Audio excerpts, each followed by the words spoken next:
Penampilan Cawapres nomor urut 2 Gibran Raka Buming Raka saat debat keempat di JCC Senayan pada Minggu 21 Januari menuai sorotan publik, tak terkecuali dari kubu lawan. Jubir Tim Pemenangan Nasional Ganjar Pranowo dan juga Mahfud MD, Ruhut Sitompul ikut mengomentari jalannya debat Cawapres pada malam ini. Ruhut menanyakan apakah rakyat Indonesia tak sedih melihat penampilan Gibran pada debat Cawapres kedua. Ia lantas mengungkit soal keinginan Presiden Jokowi yang ingin mengubah format KPU dan tidak membawa masalah pribadi. Namun Ruhut menilai Gibran justru yang melakukan hal tersebut. Ruhut melanjutkan bahwa debat malam ini sangat baik karena bertemakan agraria hingga lingkungan. Tapi menurutnya penampilan debat malam ini jadi tidak berbobot. Sebab penampilan Gibran saat debat tampak dipaksakan seperti orang pintar.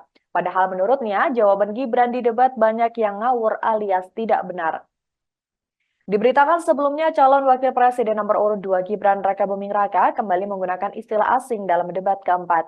Istilah asing disampaikan Gibran saat memberikan pertanyaan kepada Mahfud MD. Adapun istilah asing tersebut yakni mengenai green inflation. Mendengar istilah asing kembali digunakan Gibran, kemudian Mahfud meminta putra Presiden Jokowi itu untuk memperjelas istilah tersebut berdasarkan dengan aturan yang ditetapkan oleh Komisi Pemilihan Umum atau KPU. Merespon hal tersebut, Gibran mengatakan bahwa ia tidak memperjelas istilah asing yang digunakannya karena menilai gelar yang disandang oleh Mahfud yakni sudah profesor. Cawapres nomor urut 2 itu pun akhirnya menjelaskan kepada Mahfud bahwa green inflation itu bermakna inflasi hijau. Setelah itu Mahfud memberikan jawaban yang tak sesuai dengan harapan Gibran. Namun Gibran lantas memperagakan gestur mencari jawaban Mahfud yang dinilai tidak ia temukan. Dan Pak Joko Widodo sesuai dengan saran beliau kepada KPU harus dirubah debatnya karena masalah-masalah pribadi jangan dibawa. Sedih nggak kita lihatnya, putra kebanggaan dia Gibran lah yang melakukan itu.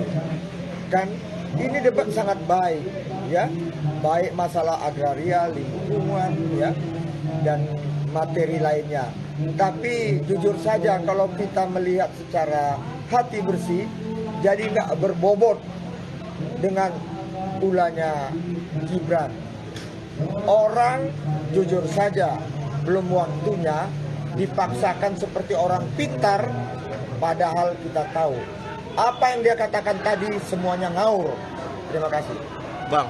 Dan Pak Joko Widodo sesuai dengan saran beliau kepada KPU harus dirubah debatnya karena masalah-masalah pribadi jangan dibawa. Sedih nggak kita lihatnya, putra kebanggaan dia Gibran lah yang melakukan itu. Kan ini debat sangat baik, ya, baik masalah agraria, lingkungan, ya, dan materi lainnya. Tapi jujur saja kalau kita melihat secara hati bersih, jadi nggak berbobot dengan ulahnya Gibran. Orang jujur saja belum waktunya dipaksakan seperti orang pintar. Download Tribun X sekarang, menghadirkan lokal menjadi Indonesia.